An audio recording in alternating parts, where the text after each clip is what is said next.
दोस्तों, चीन अपने यहाँ कोरोना पर लगभग काबू पा चुका है और अब इस मौजूदा हालात में दुनिया के दूसरे देशों की कमजोरी का फायदा उठाकर उनकी कंपनियों में अपनी हिस्सेदारी बढ़ाने के लिए कारोबारी अटैक में लग गया है। लेकिन इस बार दुनिया सचेत है और भारत सहित कई देशों ने चीनी अधिग्रहण से बचने के लिए अपने यहाँ के प्रत्यक्ष विदेशी निवेश FDI नियमों को सख्त बनाया है। सबसे पहले यूरोपीय संघ ने अपने FDI के नियमों में बदलाव किया।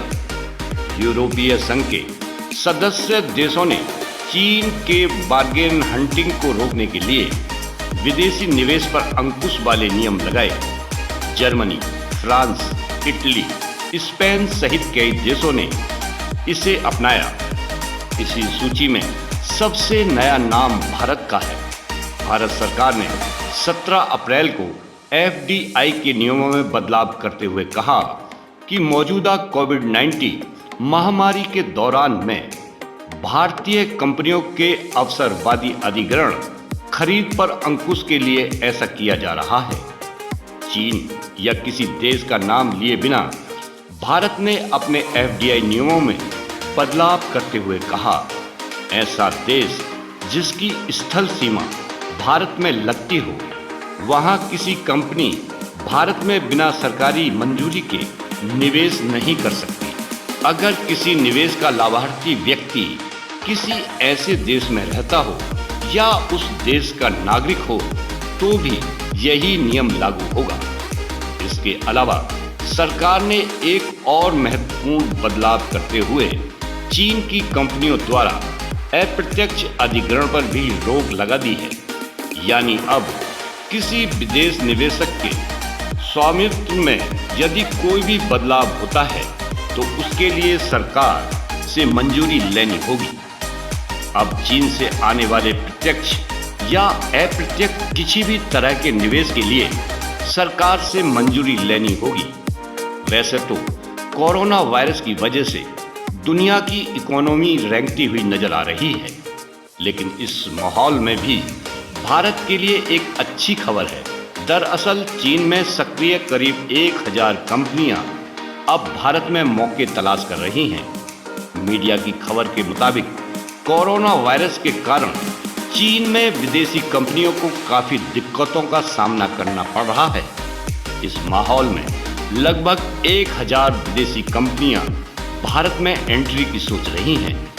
इनमें से करीब 300 कंपनियां भारत में फैक्ट्री लगाने को पूरी तरह से मूड बना चुकी हैं। इस संबंध में सरकार के अधिकारियों से बातचीत चल रही है। इसके मुताबिक लक्षित 300 कंपनियां mobile, electronics, medical devices, textile और सिंथेटिक फैब्रिक के क्षेत्र में सक्रिय हैं और अब भारत में आना चाहती हैं। अगर सरकार की ओर से पॉजिटिव रिस्पांस रहा तो यह चीन के लिए बड़ा झटका होगा। इसके साथ ही चीन के हाथों में मैन्युफैक्चरिंग हब का तमगा छिन जाएगा। केंद्र की मोदी सरकार लगातार विदेशी निवेशकों को लुभाने में जुटी है। इसके लिए सरकार ने कई बड़े ऐलान भी किए हैं। बीते साल कॉर्पोरेट टैक्स को घटाकर 25.17% कर दिया था। वहीं नई फैक्ट्री लगाने वालों के लिए ये टैक्स घटाकर 17% पर ला दिया है। यह टैक्स दक्षिण पूर्व एशिया में सबसे कम है। सरकार ने मिनिमम अल्टरनेट टैक्स मैट में राहत दी है। कंपनियों को अब 18.5% की बजाय 15% की दर से मैट देना होगा। दरअसल मैट उन कंपनियों पर लगाया जाता है जो मुनाफा तो कमाती हैं, लेकिन रियायतों की वजह से इन पर टैक्स की देनदारी कम होती है। मीडिया रिपोर्ट के अनुसार केंद्र सरकार ने एक अधिकारी के मुताबिक वर्तमान में लगभग 1000 कंपनियां विभिन्न स्तरों पर बातचीत कर रही है। इन कंपनियों में से हमने 300 कंपनियों को मंजूरी दिया है। केंद्र सरकार के अधिकारी के मुताबिक कोरोना वायरस के नियंत्रण में आने के बाद स्थिति हमारे लिए बेहतर होगी और सरकार बैकलिफ्ट मैन्युफैक्चरिंग हब के रूप में उभरेगा।